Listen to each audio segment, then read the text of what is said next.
Crowd scene. Rocket-powered roller skates, jet-propelled pogo sticks, earthquake pills. What do these have in common? They are all inventions of the famed Acme Corporation, legendary in Warner Brothers cartoons. Now, these products all may sound incredible and highly effective, but despite the damage they cause, none have been very successful in assisting Wile E. Coyote in capturing the Roadrunner. But they have inspired our guest today, Rob Loukotka, who joins us to share his story and crowdfunding tips. Rob will be with us in just a few minutes, but first, the news. I've got a great piece of crowdfunding news for you this week. It's quite literally right up your alley. Ooh, is it parked outside my door? Have you bought me a car? I'm not sure how that would be crowdfunding news, but no, I haven't. Oh, that's right. Yes. How is it right up my alley? Well, you're a big movie fan, right? I am. I love my movies. So I've got a quick test of your encyclopedic movie knowledge for you here. Good, good. And I'll be compensated with amazing rewards? Yeah, knowledge. Knowledge is perhaps the greatest of all rewards, I would say. Right. Okay. Or a trip to an exotic location. But okay, knowledge. Yes. Good. Hit me with it.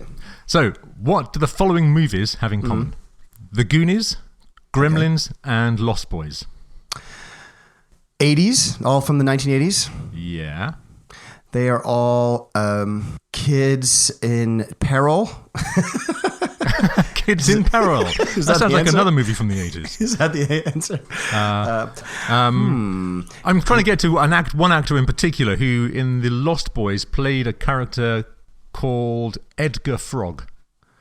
Is that Kiefer Sutherland in The Lost Boys? Nope. Is it the guy who also plays Short Round in Indiana Jones? I don't believe it is. No. Temple of Doom? Oh boy. Wow, Mike, I really thought you were a big movie fan, but clearly I was mistaken. I'm not sure I'm going to get this one, Pete. Yeah. It doesn't sound like you are. So other than all those amazing things that you said they do have in common, yes. Yeah. One other thing that ties these movies together is the actor Corey Feldman. Oh, of course. Corey Feldman. Yeah. Yes.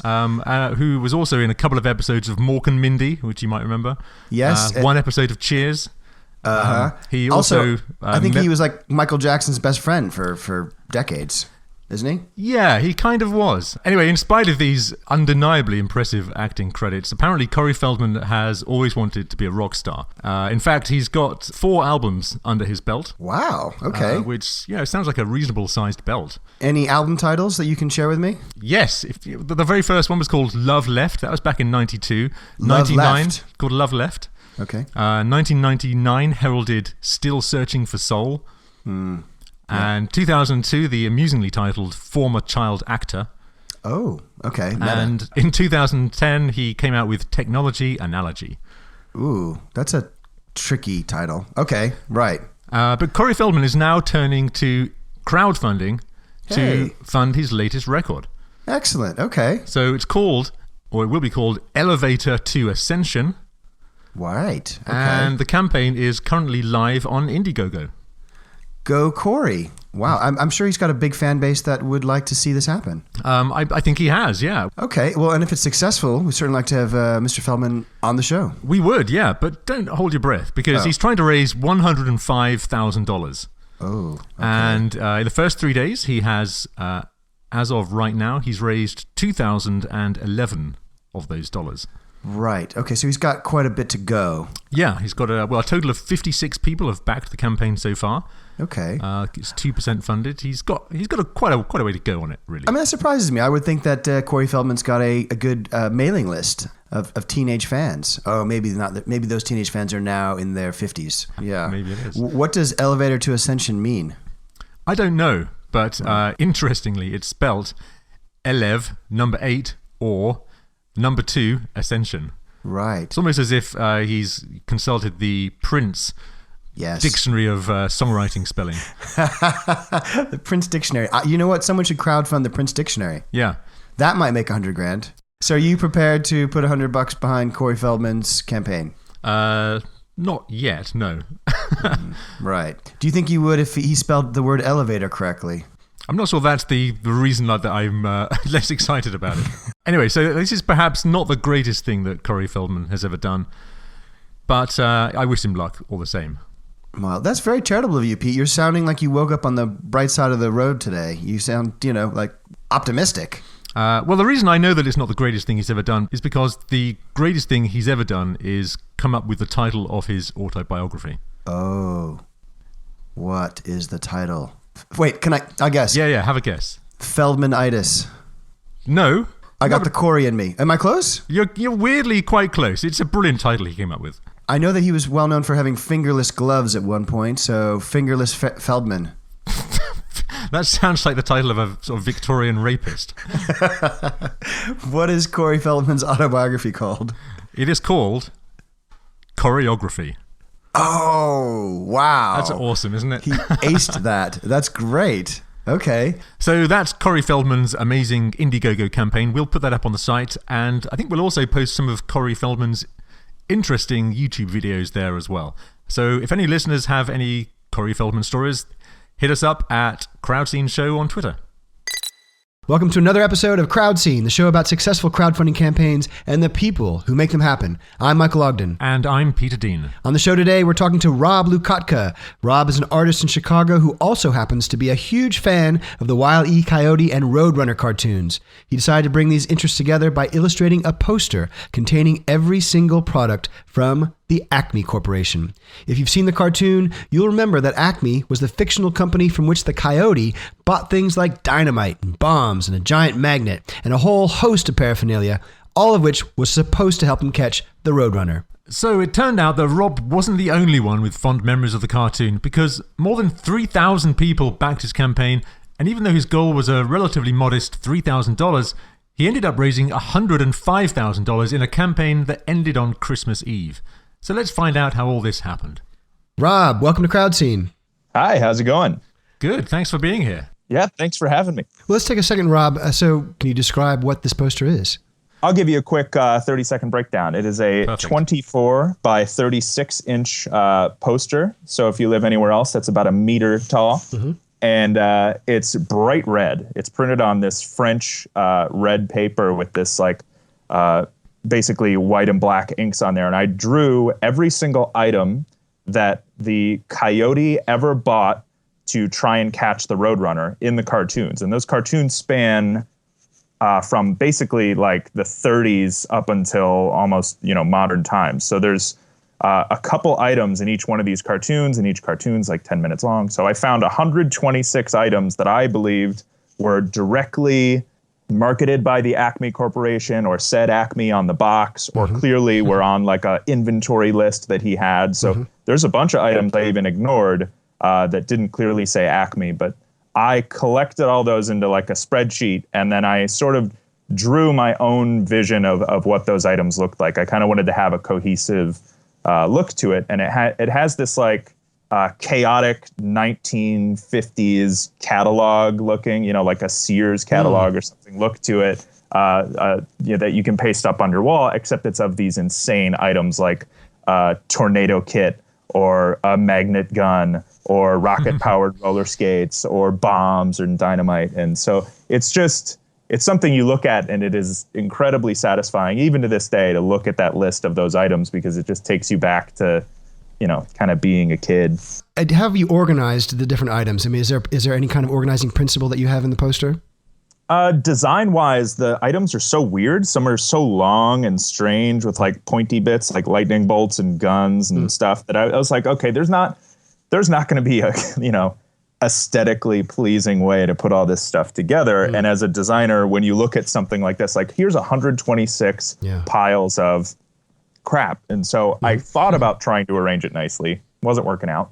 So I ended up just taking it by size and kind of putting the small stuff on top and then trickling through medium and large. And then all I did is just take every single layer and kind of Photoshop. And I sat there for days. Like after I had everything drawn, I moved each little thing over and over and over until it just kind of, I don't know if you guys design a lot of things, but there's a certain point where we look at something as a whole and you just go, oh, this looks good now. So it's like if you threw all your clothes on the floor and you're like, oh, this is a mess, but there's some way you can throw your clothes on the floor. You're like, hey, that looks okay. So if you do that enough times, it does work out. And if you look at the poster, you'll see what I mean. All the little bits and bobs of all the items they don't overlap, but they intersect through each other's negative space. And you can see how it'd be a challenge to organize this many items, but I think it ended up okay. It's pleasing to the eye. What's your favorite item from the Acme Corporation? I would love to say just regular, plain old dynamite, but I think the tornado kit or the earthquake pills, because I like the ones where they're far too absurd to exist. Yeah. Like, how could a pill or like a seed be a tornado? Why would adding water to the seed create a tornado? Yeah. Why would you take a pill that would turn you into an earthquake? And what does that mean?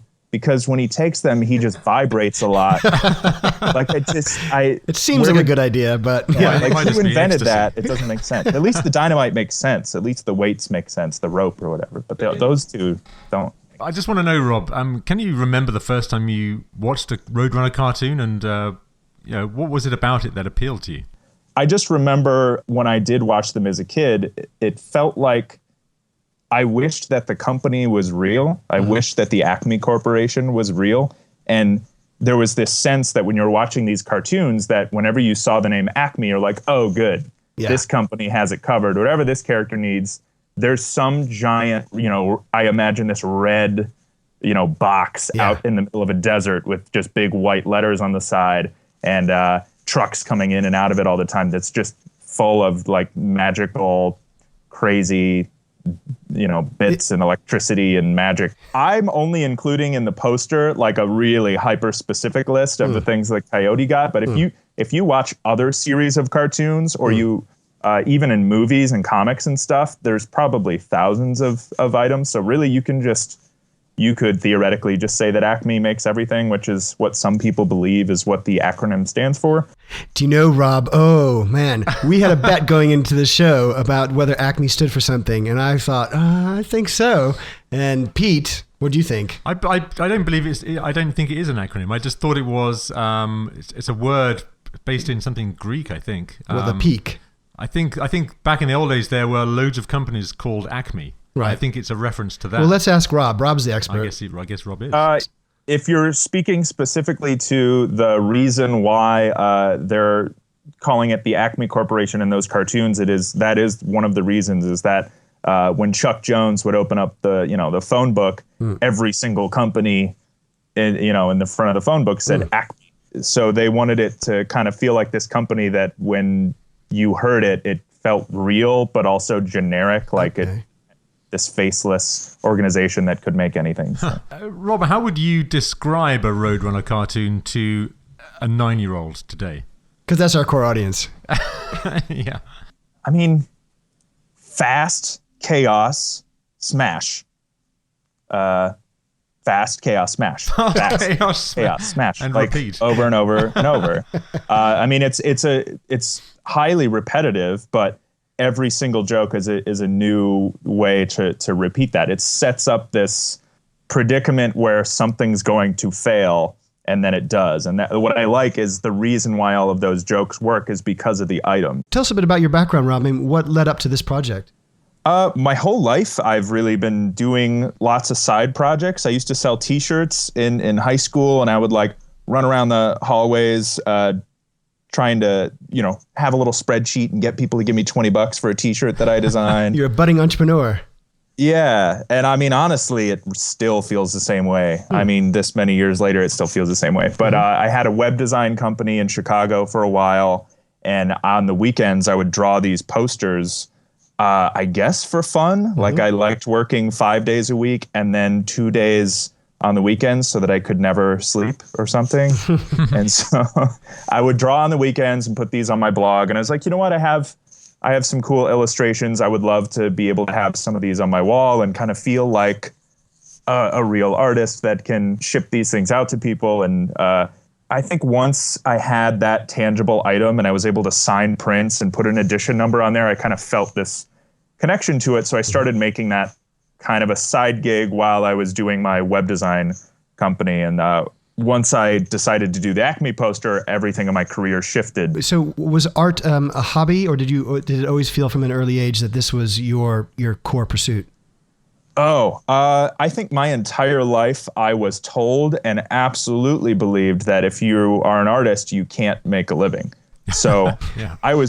I think that like I loved drawing and I was like, ooh, look at me. I'm the best at drawing in my class and blah, blah, blah. And if anybody from my classes in middle school or high school is listening to this, probably like, he's not the best. He was like third best. Yeah. What about Jerry? All right. Yeah, that's true. Okay. So I really enjoyed drawing, but I always thought, okay, I'll have to end up being maybe an architect or engineer or something. Like maybe it's something creative where there's lines involved, but you'll have to be doing math and the hard work. I don't know. They kind of beat it into you when you're young that you can't draw pictures and make money. So this is not where I expected to end up. And what changed?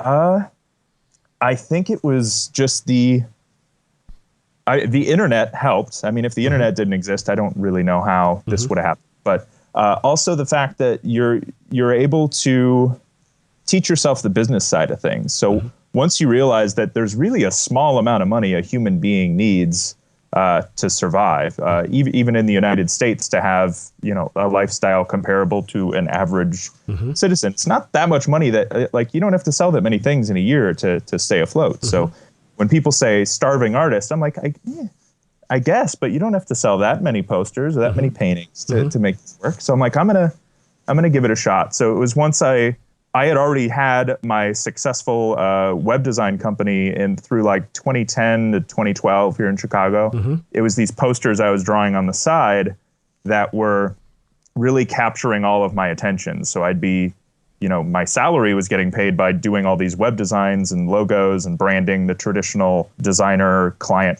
relationship. And then all of my mental effort was on, I'm going to sit here for 12 hours on the weekend drawing pictures of like sharks and zombies and stuff. And that success, I guess, gave you the space to breathe or to feel like my life isn't going to crumble around me if I try this.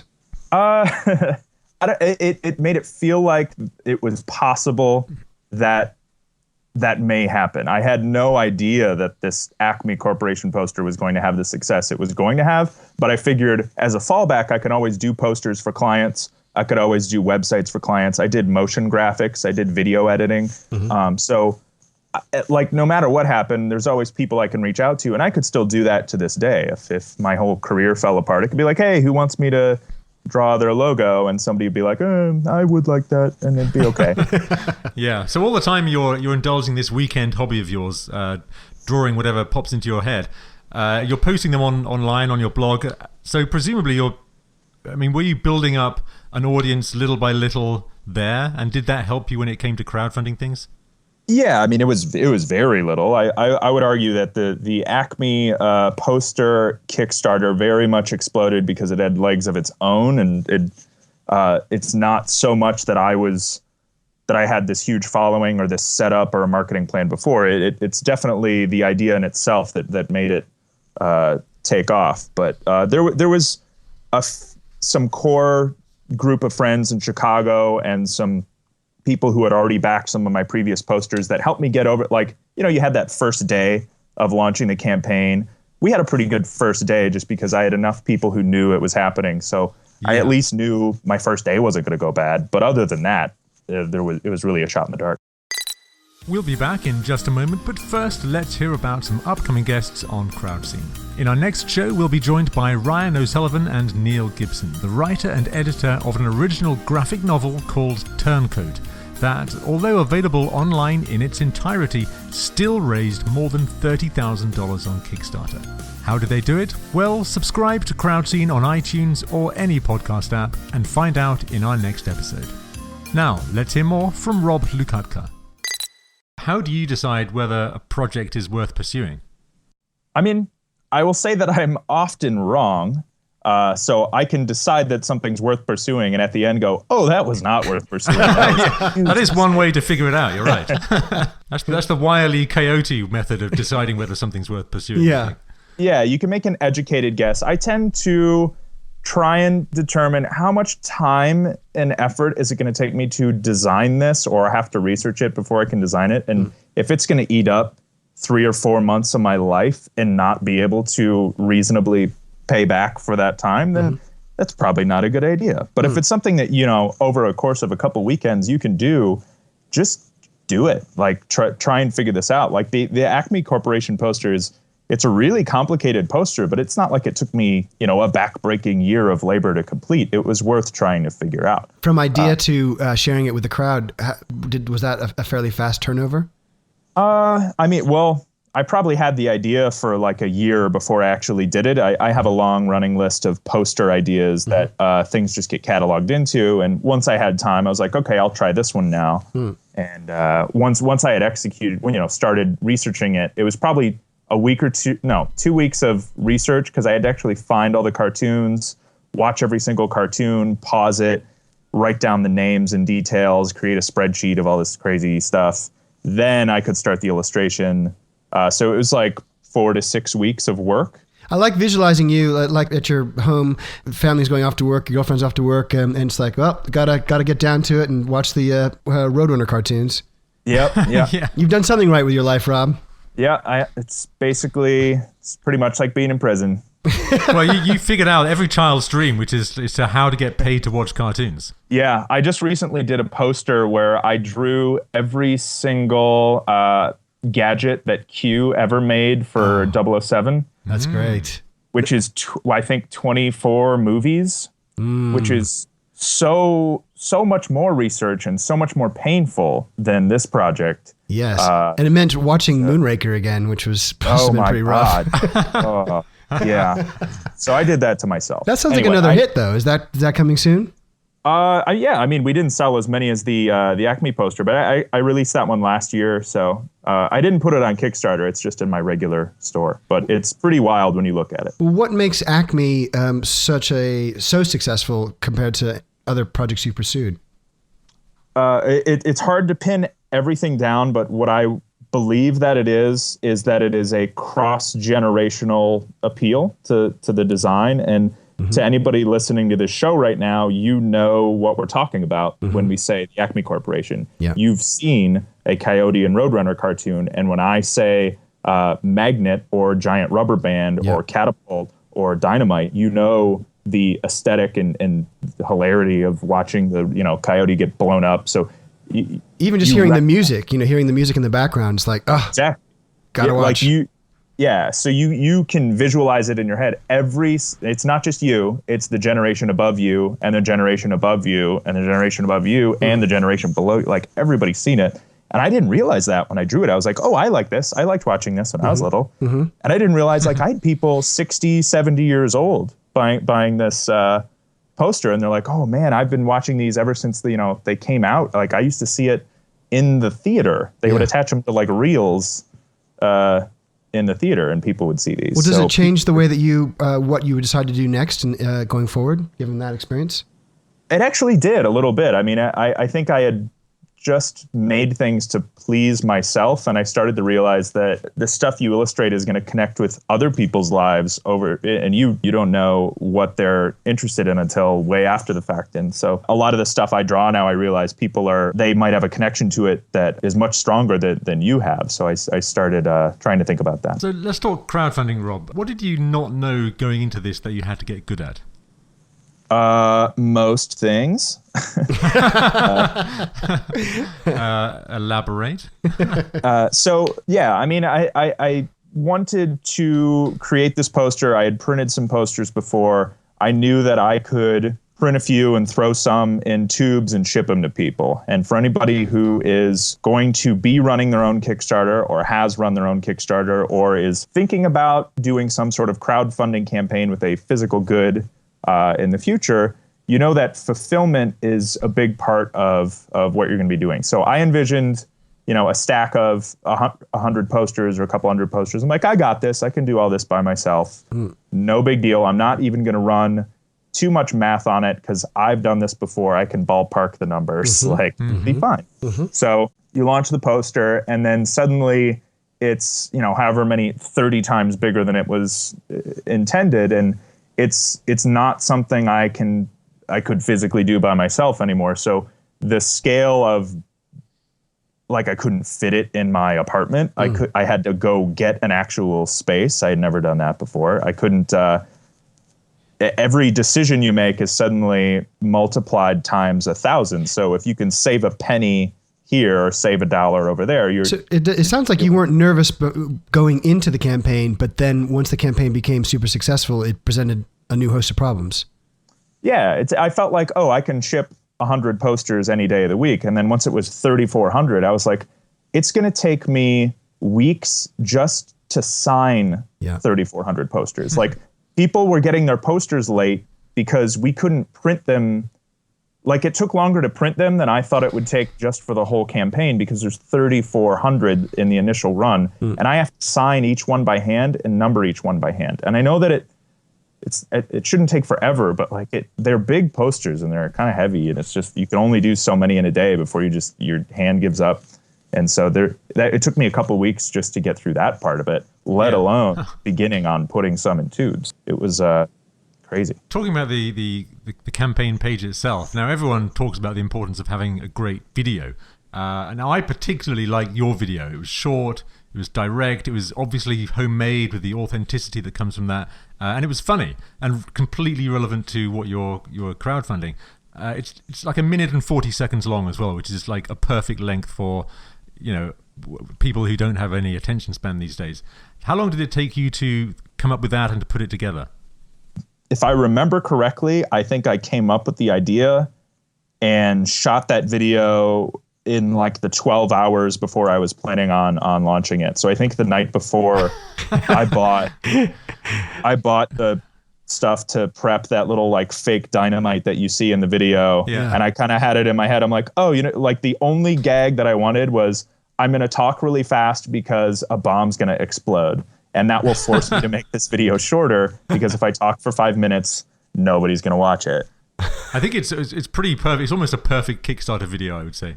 But I'm amazed that you left it till the night before. Would you say you were an organized person? I'm a very organized person that makes very detailed plans and then does not follow them. So like I have all these spreadsheets of all these crazy plans of things that I want to do, and then when it comes to actually following through on them, I don't. So, but like if you look at the poster, you can't design a poster like that without having a lot of crazy detail-oriented stuff in your head. But at the same time, I whipped up the video for the campaign like literally the morning of. I was exhausted. I think I pulled an all-nighter and I just wanted it to be over. I'd been drawing for so long. I was like, please let this launch. You described you're selling a piece of paper. I mean, is there anything that you feel is specific to like a poster campaign that's completely different from any other kind of crowdfunding project?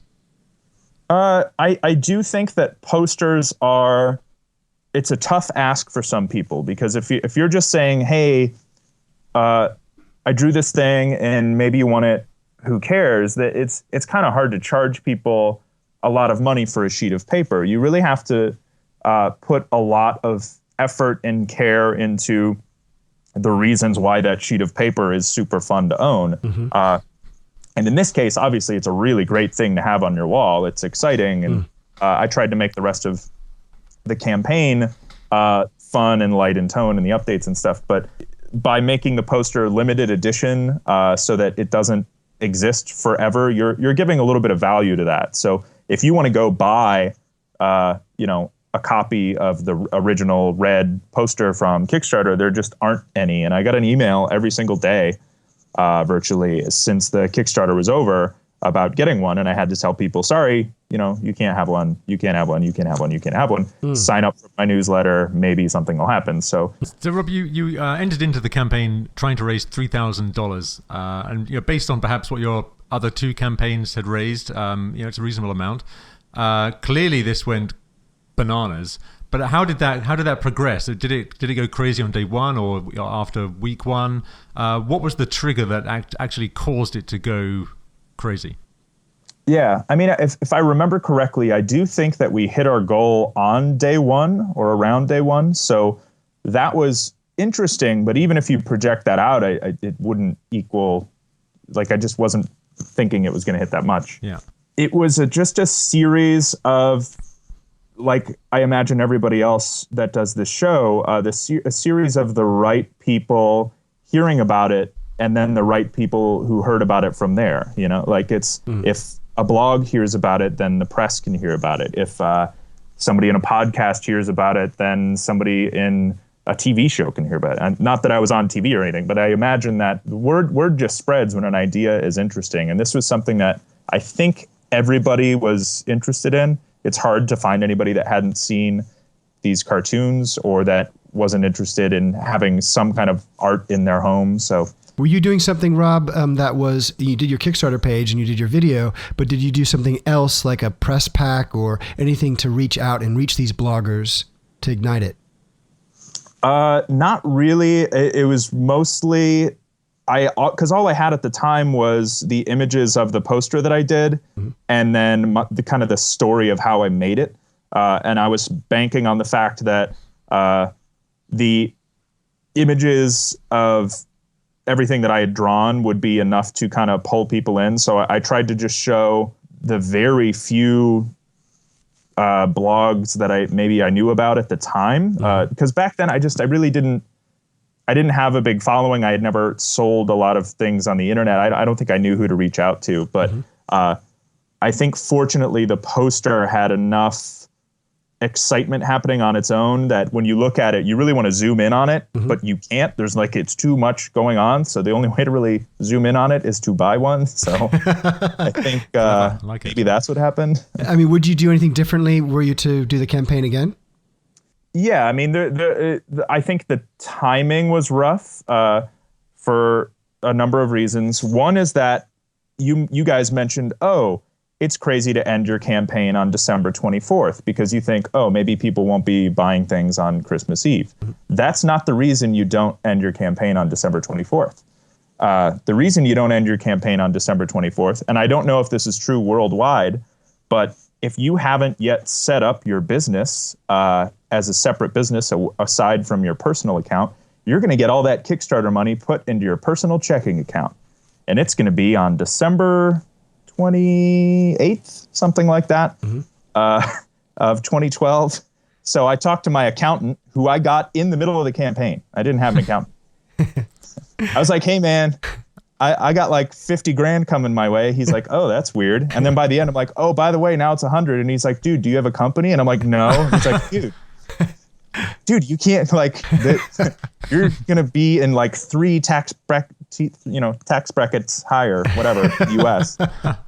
And he's like, okay, well, because your company's not set up yet, the best thing to do is you have to expense all this money out, because any money that you haven't spent on the company will be taxed as income plus an extra 15%, whatever. So I'm getting boring. I'm talking about taxes on a podcast, and I apologize. But for those of you ending your campaigns at the end of the year, if you haven't set up your business yet and you haven't spent the money yet, know this. Any money that's just sitting in your account, in your personal account, will be taxed as income. So I had to spend, of the $100,000, I had to spend around $50,000 in 3 days. Oh boy. That's like Brewster's Millions. This is Brewster's Millions. Yeah. Again, you're living the dream, Rob. So now, what did you spend it on? Well, Vegas. It's not very exciting. It was not like, I'm going to buy a water slide and a pet Godzilla or something. Like a giant magnet or some jet skis or something.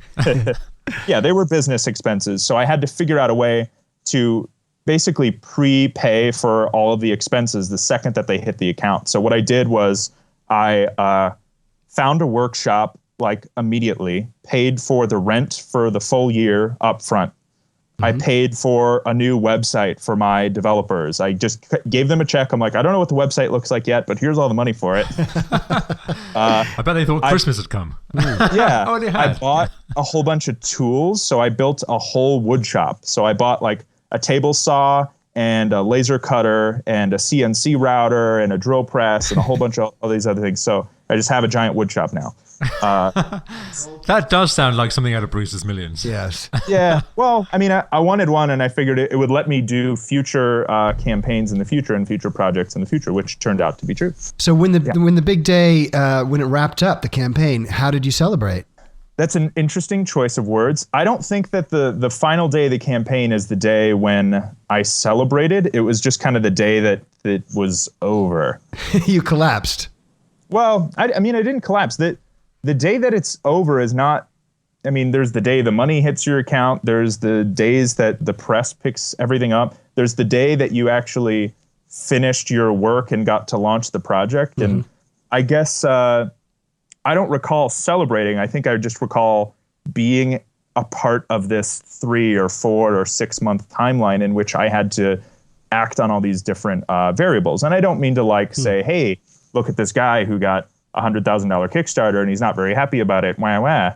That's not the issue. It's more like you should enjoy the process long before the money ever gets involved. So the exciting part for me was, I think, drawing the poster and getting to spend every day, looking at cartoons and drawing them. And then I think, maybe watching or getting to record the video when I was, I pulled an all-nighter and made that stupid dynamite thing and showed the video to my friends, and they were like, yeah, just do it. Just launch it. Like, who cares? That was exciting. Once the campaign was over, it was like Christmas Eve, and I think I went home and was kind of checked out for a little bit. Well, I'm curious about, with people who are creative people who are open to lots of different ideas, do you have a daily routine, a discipline of how you work to work up these ideas? Oh, man. I've gone through so many stupid articles and books and whatever on like how to be more productive and how to be more disciplined and get the right like fucking time to wake up and do the right amount of hours, whatever. And every single time I'll follow that little plan for like a week or two and then I totally change it and it falls apart and I do something else. So I think that's true for nearly everyone. Yeah. I mean, I don't think I have a specific discipline. It's more like my advice to anybody is if you really, God, everybody says this and it sounds so stupid. If you really like what you're doing, you're going to do it. So, and I really mean that. Like if you, when you're laying down in bed, can't get sleep because the idea is bugging you because you're excited about it, that's easy work to do. Like if it's keeping you up at night, you're totally going to be able to do it. Like if you're like, oh man, I really want to go research wood right now. I want to go see like the specific density of cherry versus the specific density of alder, because I want to know which wood can sink in water and which wood can float in water, because I need to do this to invent this kind of poker chip, that blah, blah, blah. And I'm like, that's the kind of, that excites me in a project. But if you can do that, then you're fine. Are you letting us in on a future Kickstarter project here, Rob? The floating poker chips? No, that is a project that I started and then never launched because it was insane and it failed. that didn't even meet the Kickstarter phase because I was like, nope, I'm trying to defeat the laws of physics here. That was stupid. Well, what would you tell your teenage self who was thinking, oh, I can't make it as an artist? What advice would you give yourself? That it's possible, that when people say that you can't be an artist, that you actually can, and that the business side of it is just as important as the art side. So if you are really, a lot of people say, oh, just be really passionate about something. And that's true, be passionate about whatever it is that you like. But unfortunately, the other 50% is be passionate about business and be passionate about making sure you're getting a return on your investment and that you're not losing money shipping things and losing money printing things and losing money hiring somebody to do your taxes and getting help and fulfilling things and having insurance and like all sorts of different things. So like you really need to stay on top of all the little numbers. And I say this having run a company that has existed ever since this Kickstarter blew up. I mean, the reason my company exists, I haven't had a client since this poster came out. I mean, I've been doing this. I've been making other posters. I've probably done 20 or 30 posters since this one. And it's all because of this one design. So it all grew from the crowdfunding campaign. On that, what advice do you have for anyone out there who wants to start their own campaign? Can you give us your tips for crowdfunding success? Yeah. So, okay, keep your videos short. Absolutely do that. There's a lot of videos out there where people are doing 5 or 10 minute videos going into every little detail of what they're doing. People aren't watching that. Cut it down. Take all of the things that you're going to write about your product and all the great copy that you and your team came up with and cut it to like a quarter of that or a third of that because nobody's going to read all the stuff that you wrote. They're really going to look at your pictures. They're going to watch a minute or two of your video.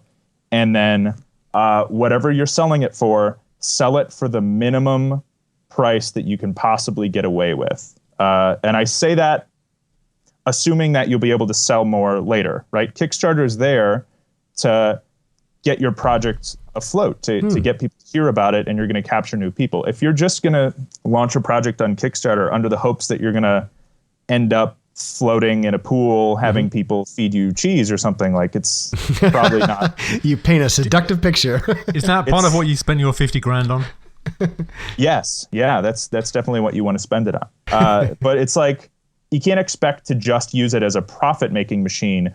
Kickstarter is very much an eyeballs machine. Like it's a community of people that desperately want to find new and cool things to back and get them off the ground. So if you can lower your product price by $5 more than you thought and still come out ahead, you're going to get more people on board. And you can always obviously charge later in your actual store. So like I would never charge $30 for a 36-inch poster in my store now with free shipping. Like that, I would probably go bankrupt. I can't do it at that volume. But because so many people had bought it, and because I really just wanted to get the idea out there, it had a lot of legs because it was low priced. There was only one thing that you could buy. There was not an early bird special. There was not buy 3 of this and get a little t-shirt and get to meet me and eat mac and cheese with me. Like, it was just, here's a poster. It's cheap.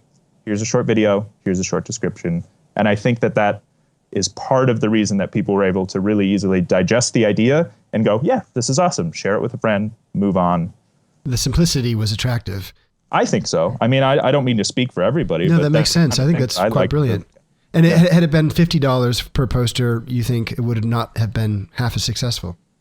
I mean, you might make more money. I certainly would have breathed easier knowing I'm not losing money, but I don't think that as many people would have bought it. I mean, I would have missed out on an entire community of people that don't collect art, right? People who collect art will spend $50 on a poster. I spend $100 on a poster if I really, really like the artist and they're from another country and I got to ship it over. But most people don't want to spend more than 25 or 30 bucks on a sheet of paper. They'll put push pins in, so really got to think about how can I get this to the widest number of people? And that means eating a little bit of your profits to try and get a huge amount of the world to be interested in it. I think that's good advice. A lot of people do, particularly creatives, often use Kickstarter as a means to an end, to literally sell something rather than to kickstart it. So, right. I mean, what you're saying is really just to use it for what it's intended for. Well, I mean, I have a store, right? Like, I have an online store, and I didn't really have one when I had launched this, but the most valuable thing that I got out of this Kickstarter, and this will sound crazy when I say it, is if you told me that you could retroactively get rid of the whole 105,000, and let's say everybody's fulfillments, whatever, still happen, and that's all good. If the money didn't exist and everything else was gone, that would be okay, because the most valuable thing that happened is I got to keep everybody's email addresses, right? Yeah. So what I did is at the end of the campaign, I said, hey, would you like to sign up for the Fringe Focus newsletter and hear about my new art and new projects and all these things that I'm coming up with? And then the other option was, no, I don't want to hear about new art. I don't like art.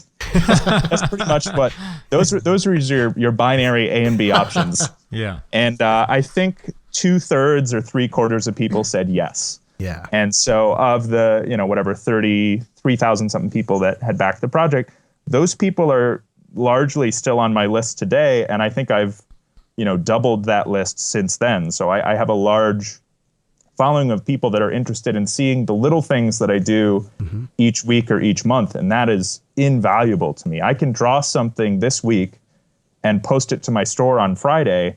And sure, I'm not going to sell 3,400 posters. And maybe that's unlikely to ever happen again in my lifetime. But as an artist, if you can sell 50 posters, like if you know that you can draw something and sell 50 of it, like, man, it really gives you the autonomy to survive on your own and be creative. And like, every day is more exciting because I can think of an idea and go, oh man, I can execute this. And I have 4,000 or 5,000 people that at least will look at it. Yeah. Like they're not going to buy it, but now they'll look at it. So think about Kickstarter as a way to get those eyeballs initially, and it's fantastic. I love your expression, the eyeball machine, that Kickstarter is. What sucks about crowdfunding? When you're dealing with a creative project in which you don't know the final tally of how many things you have to print, you can only make estimates, and you can only make promises that are likely to be broken. And I think the reason people get frustrated with Kickstarter is a lot of these people, including myself, you're doing this for the first time, and it's not possible for you to make estimates that are going to be wholly accurate, and it's not possible for you to please all of the people all of the time. So the opportunity for frustration because you're doing something for the first time among a group of people that may have not backed anything before, there's a lot of opportunity to rub people the wrong way. Versus my store that I have online, everything is very cohesive, very tight. I tell everybody I'm going to ship everything in 2 weeks. It's going to come in this tube, yada, yada, yada. There's an expectation that can always be met. And so I think it's frustrating for people to have this very nebulous nervousness about crowdfunding, especially given all the projects that get started and then they never get their stuff, like games and stuff that go undeveloped, things like that. And I guess but that's to do with some of the maturity of crowdfunding in general. Yeah, I mean, part of it is ignorance on behalf of the creators, and part of it is ignorance on behalf of the backers, and maybe that'll get better over time, and maybe it has. And but meanwhile, there's finchfocus.com that people can have a nice shopping experience. Voted as the #1 website in the world. Yeah, you heard it here first. Heard that. Brilliant. So Rob, before we go, it's time for guest picks, and this is where our guest tells us about another crowdfunding campaign, whether past or present, that they think is worth taking a look at. So what have you got for us? There's a current one from Nick DeSabato, or Nick D. And I think it has 8 days left. So if you're listening to this in the not current time, then it's in the future. You'll be able to get it from him. It's a book called Draft Evidence, and he's a user experience designer here in Chicago, and he's written other books called Cadence and Slang. He's just a brilliant guy, and he's working on a book that essentially talks about the crossover between design and business, which is a lot of what I do, and I think what a lot of people doing their own crowdfunding campaigns on Kickstarter. It's what I do as well, actually. Yeah, and his book is called Draft Evidence. Draft Evidence, and I think if you go and check out the campaign, you'll see that he is kind of putting his heart and soul into all these ideas about how to actually like do this stuff as a career and not die, how to run a business and still able to be creative objectively. And it's going to be a great book, so I'm excited for that. And then a past campaign that I would like everybody to see, and just a person in general who I think is great, is Jana Kinsman. And she did a Kickstarter a few years ago called Bike-a-Bee, which was also really cool. And so she is just a great person and illustrator that you guys should maybe talk to sometime. And she basically has beehives throughout the city of Chicago. And as you guys know, there's a lot of issues with bees in general that they're dying because of the pesticides and everything. So she has this like trailer that she can attach to her bike. And so the Kickstarter was essentially to help fund this program where she'd be able to ride her bike around the city of Chicago and help these communities get bees into community gardens and things like that. And so she's still doing that to this day. And she, provides people in Chicago with honey, and she's helping all these community gardens, grow flowers and stuff here and vegetables. Cool. And it wouldn't be possible if there weren't bees. So I just think it's really cool. And that's cool. Like another example of somebody really committed to something that they really like. And it would really hard work if you really didn't like something like that. So passionate, driven individual, she sounds like. Yeah, thank you, Rob. There were two good choices. Rob, before we go, can you leave us with some words of wisdom? Is there something that's in your drawing space that you look to that inspires you? Words to live by. This isn't really a quote, but there's a video online and you can check this out. I think it's Dave Chappelle on either Jimmy Fallon or Jimmy Kimmel, one of the Jimmys. One of the Jimmys. And he's talking about how Kanye was on the Chappelle Show, like backstage way back, like years and years ago, when they were filming some new scenes before the new season was going to be out. And Kanye was there, and this is before he was famous. And Kanye's on his phone, and Dave Chappelle's telling the story, and Kanye's talking to somebody, and you can hear him saying, "Oh yeah, I'm here on the set of Chappelle's show. I'm seeing all these new scenes that are going to be shot, and like you're not going to see it yet, and it's a new season." And then you just hear Kanye say, "'Cause my life is dope, and I do dope shit." And then he hangs up the phone. And it's like, I don't know. Yeah. It's my favorite, like, I don't know, way to think about life sometimes. Yeah. That makes sense. Definitely. Pretty concise. Okay. Disclaimer, not that we should all be like Kanye. That would be a terrifying world. I think there's only room for one Kanye. I think there's only room for one, but it's admirable when you hear somebody loving their life and doing cool things. You know, they're into it. That's good. And that's how I feel about like some of my projects. Like I'll get really stressed about other stuff, and then you'd be like, wait. Why am I so stressed out about this? Yeah. I'm watching cartoons in my pajamas today. Yeah. Everything is great. I'm going to go have a beer. Like you need to let go and just be like, this is awesome. So if anybody's working on a project, just let go and be super jazzed all the time if you can. Yes. So Rob, what are you working on at the moment? Well, what I'm working on right now, and this is probably only has about a 70% chance of happening, but all the funds that we've had, both from the Acme project and all the projects I've been doing in the years since, we're actually trying to start a physical retail location in Chicago. So basically an art gallery. So it wouldn't just be my art, but it'd also be other artists in Chicago, in the United States, around the world, where we'd be selling lots of weird and quirky art in this gallery, and it'd be a small space somewhere in Chicago. So we're excited about not just maybe being an online store, but also turning into a physical one, which goes at odds to what most people say you should do with your money, but we're going to try it. Sounds exciting. Well, look, Rob, I think we're pretty much at the end now. It's been absolutely fantastic having you on the show. Thanks so much for your insight and intelligent advice. Yeah, absolutely. Rob, where can people go online to find out more about what you do? My store, which has a few of the Acme posters and about 30 other things I've drawn over the past couple of years, is fringefocus.com. And you can see a whole bunch of pop culture movie posters and wood engravings and coasters and stuff like that. And literally everything that I make is all in that store and shipped by me here in Chicago. And people can sign up to your newsletter there. Yep. Yeah, that's also at fringefocus.com. Rob, it's been super fun. Yeah, thanks for having me on. So you've been listening to Crowd Scene, the show about successful crowdfunding campaigns and the people who make them happen. If you like the show, please take a minute to post a review on iTunes. This helps us reach more listeners. And if you haven't already, please subscribe to Crowd Scene on iTunes or any other podcast app. Pete and I want to say thank you as always to singer-songwriter Kim Bookbinder for the theme music for Crowd Scene. To find out more about Kim, please check out kimbookbinder.com. Special thanks to our friend Jim Fowler and his expert ears. For more on Jim, visit jimfowlermusic.com. So until next time, thanks for listening.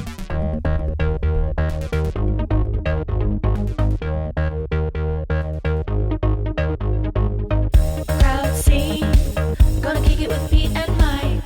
Crowd scene, interviews behind the hype. Crowd scene, crowd scene. What do you do? What do you say to make crowdfunding go your way? Crowd scene, crowd scene.